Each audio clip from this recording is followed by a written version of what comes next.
Hello, Kripa. Welcome to the channel Kahanis Golden Bytes. Thank you so much for taking out your time, Kripa. Thank you very much. Thank you for having me, Joby.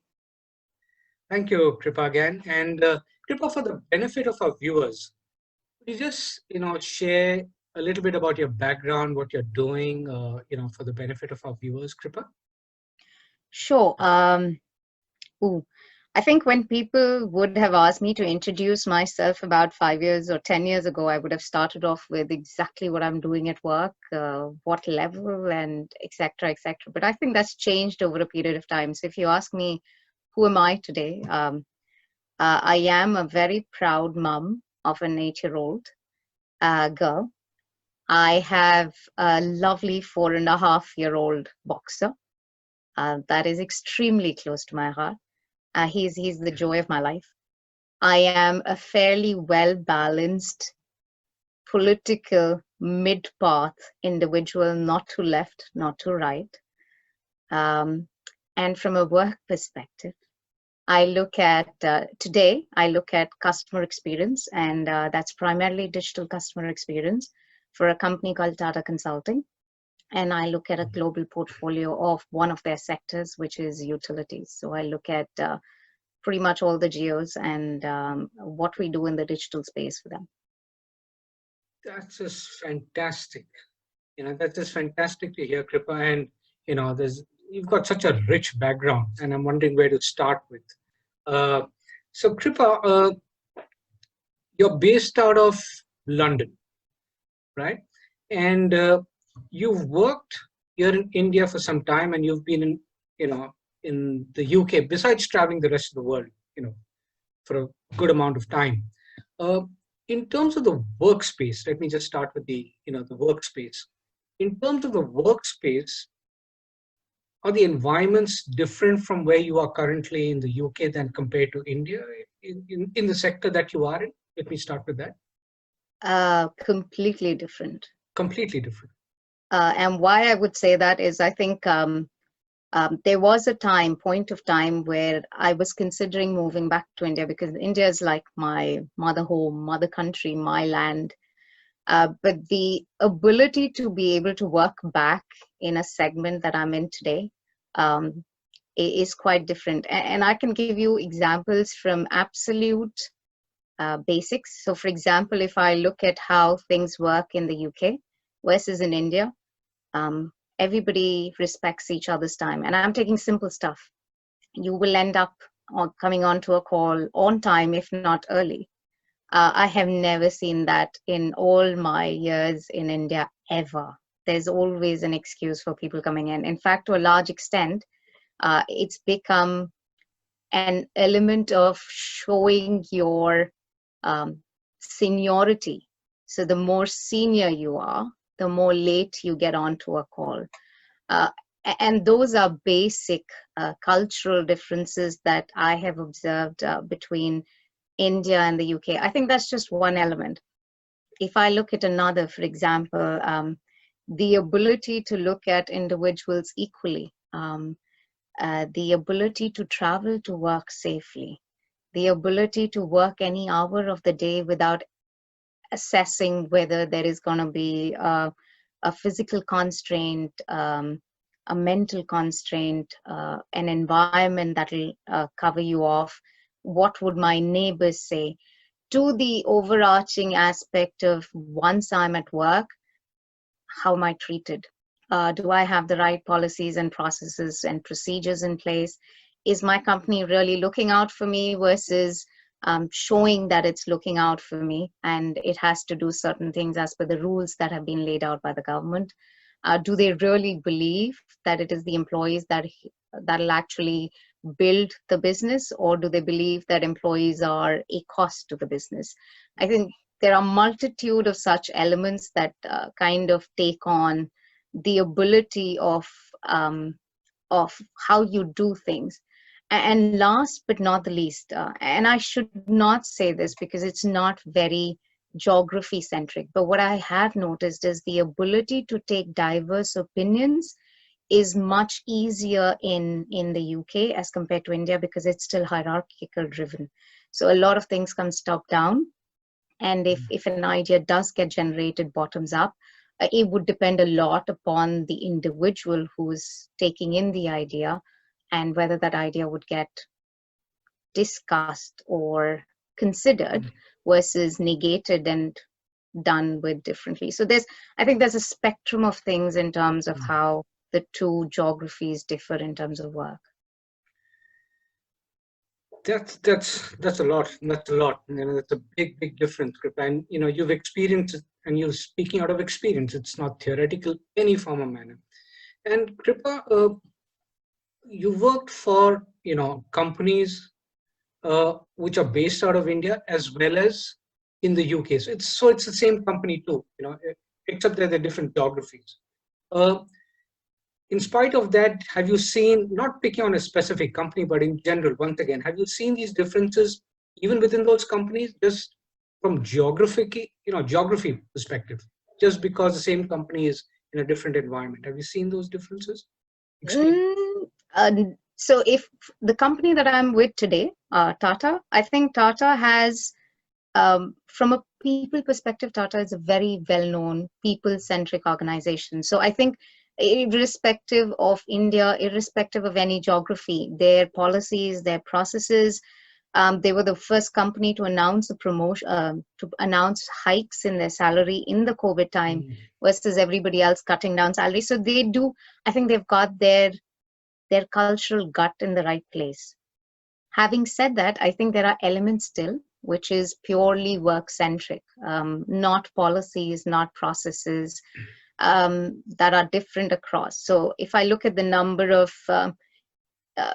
individuals who would work in the environment that we are in, which is because it's an ITS organization, we are talking about shifts, we are talking about patterns, you would see, while we are proud that out of our 400 odd thousand employees, a chunk of the individuals are, so there's about 38% which are women, you would see seniority of women vary between geographies and where it would come in. Also the tenure of women, not because of anything, but because of the country that they are in. So I think that supersedes in a lot of places. So you would see the difference geography-wise, but the company-wide differences kind of get negated. So policies, processes, support, training, all of that would be similar across the geo. There is, however, other organizations where I've worked who were India-centric, trying to set up in the UK. That had a complete different feel and vibe to it. A company that I joined in the UK, which was a US-centric company, which had a completely different vibe to it. So I think there are quite a few differences that you can bring in based on who's driving the culture. Oh, yes. Very true. Very true.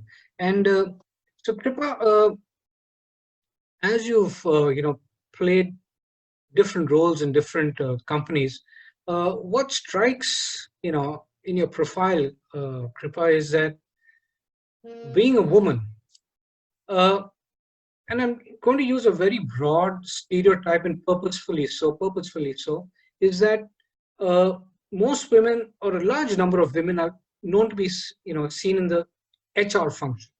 Now, you're not in HR. You are, you've handled P&L, you've handled sales, which has a very minuscule, representation of women in these functions. I'm just talking about these functions. How did, you manage it? How did you go about that? How did you, how did you move about in trying to get into these kind of functions and roles, Kripa? That is a fully loaded question. It is. I think if I think about it, when I go back in time, there were a lot of things I did just to be one of the boys. And there is always going to be that element. And I don't think it is so much to do with male or female or any other gender. I think it's just, it is natural that when there is a majority of anything, the majority tend to hold on together. So even if I look at, let's say, joining an organization where a lot of people would have been an IIM pass out or an IIT pass out, they would tend to affiliate closer than somebody who's perhaps from a lower institute. So I've never looked at it as a male female thing, though I have done a lot of things to be part of the gang. Now, whether that gang was a male gang, I've never considered it like that. I think that's one. Two, it comes, I think, from my upbringing, and I can very clearly see how some might get impacted by this, because when I was being brought up, it's a South Indian family. Both of us, and both of us are daughters of my late father and my mom. We were never treated as females. We were always treated as individuals, and to a large extent, I think that male-female differentiation came from the external environment, more from the internal home environment. But the home environment was trying to balance it out. So we were never stopped from doing anything.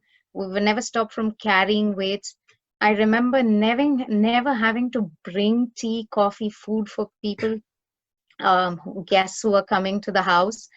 That's never happened to me. I think when we would sit, we would all sit down for an intellectual conversation, as intellectual as we could get, or a political conversation.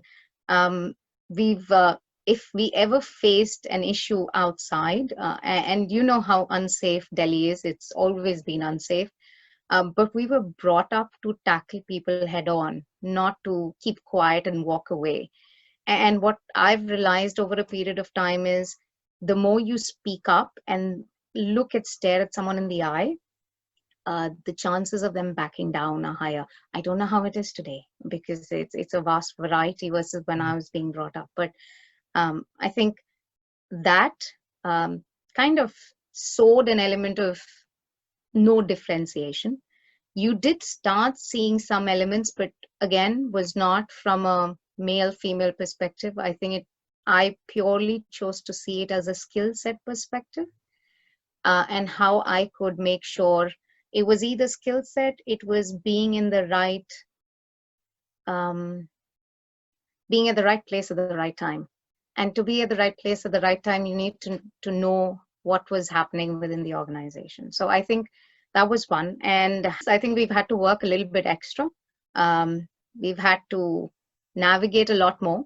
I think it was easier till the time I was single. I think it got a lot more complicated as one tends to get married, one tends to move countries, one tends to have a child. And I'm still working with the guilt of trying to find a balance, but I can tell you there is no such thing as balance in life, and it's just pure prioritization. But the guilt stays. So I think you kind of work through it as you go along. Kripa, what also is striking is you're a leader. And and why do I say that? The percentage of women in workforce, now I'm speaking about India and different industries. Even in the industries where women make up a larger workforce, the number of leaders are, minuscule compared to the, workforce. You are a leader, and what would be some of your advice to some of the women workforce who are starting out their careers, in terms of what could they be looking out for, or what should they keep in mind as they navigate through the corporation and their working life? I think I would start with the number one thing of raise your hand. And what I mean by that is, a lot of times we question whether we have the ability to do something. And 90% of the time I'm saying it from personal experience. If you put me in a situation with any other individual, be it a man or a woman or anybody else, I think I would be questioning myself a lot more, and I would wait for it to be assigned to me, because I would believe I'm not the right person based on the criteria laid out, while most of the time I've seen the men jump up and take that opportunity. And I can guarantee that I would always be better because I would be putting 120% of my effort, and I would do that research. And that's an individual thing. But I think the first thing I would say is raise your hand and find your voice. Um, that is the most important. Stop doubting yourself, stop questioning yourself. You're there for a reason. If it does not work out, it's no big deal. You will learn something. So there's no such thing. I know it's cliche when people say there's no such thing as failure, but they genuinely is not for you, because you will learn something out of it. There is still a failure situation, but there is no such thing as failure for your learning. So I think that's the first thing I'm going to tell anybody who's coming up the ladder. Second is invest in yourself, and that is enhance your skills, enhance your capability. Make sure that what you do extremely well. So there's no question of anybody questioning your capability. So even when they talk about male and female, the age old of saying, trying to give people quotas, etc., nobody wants them. Neither does the female, nor does the male. Yeah.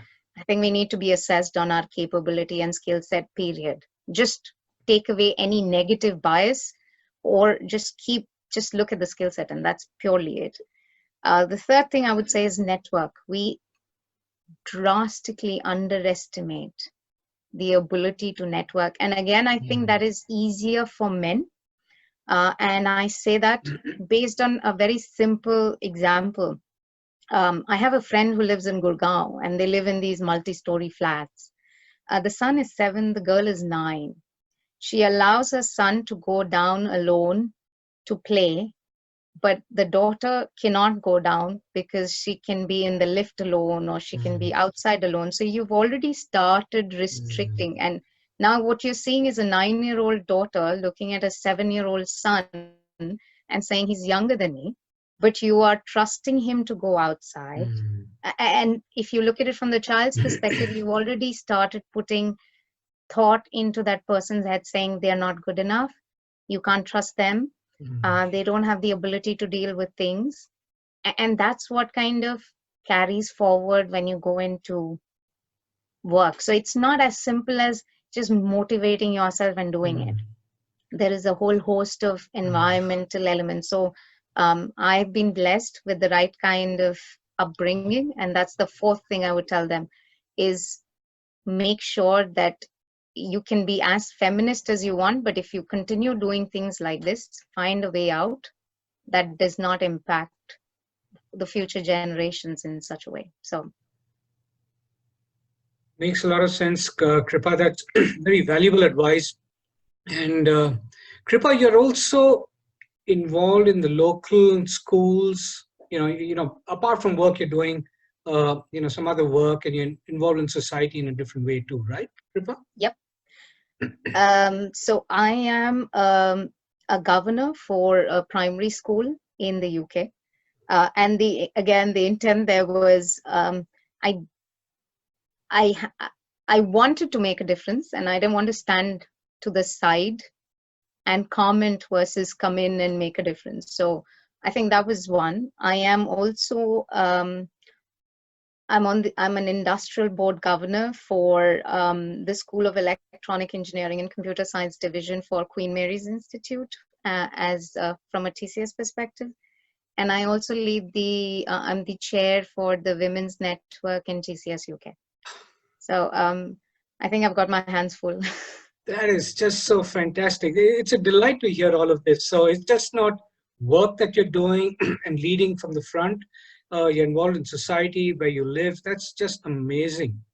That's just amazing. So Kripa, if I may just ask you a question.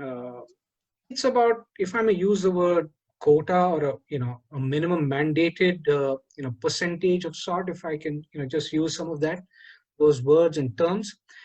What's your view on having some mandated number of women leaders in certain functions, in certain positions? What are your views on that? Because the EU has done a lot. There is legislation in some countries, some it's not. What are your views, based on your experience? I think mandatory positions or guided positions tend to become a rule, and that um, tends to negate the equality of skill set and assessment that one would want to do for the role.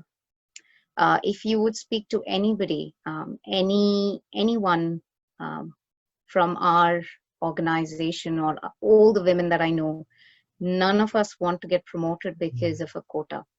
We want to be assessed based on our skill sets. We want to be assessed based on our competencies. We want to be assessed based on what we can deliver back to the company and how well we can do it, because we are confident we can do that.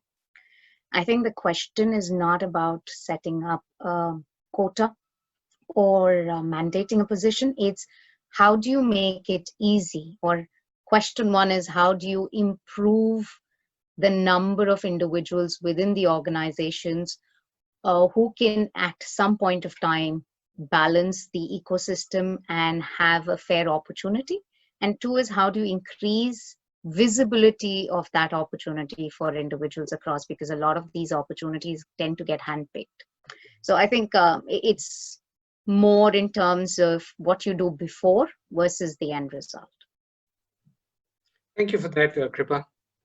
Kripa, I would love to have heard more and carried on with this conversation a lot more, but I'm conscious of your time, and I want to thank you very much for speaking to the viewers and sharing your thoughts and views. I've learned a lot, and I'm very glad that you could take out some time. Thank you very much, Kripa, for being on this channel. Thank you, Joby.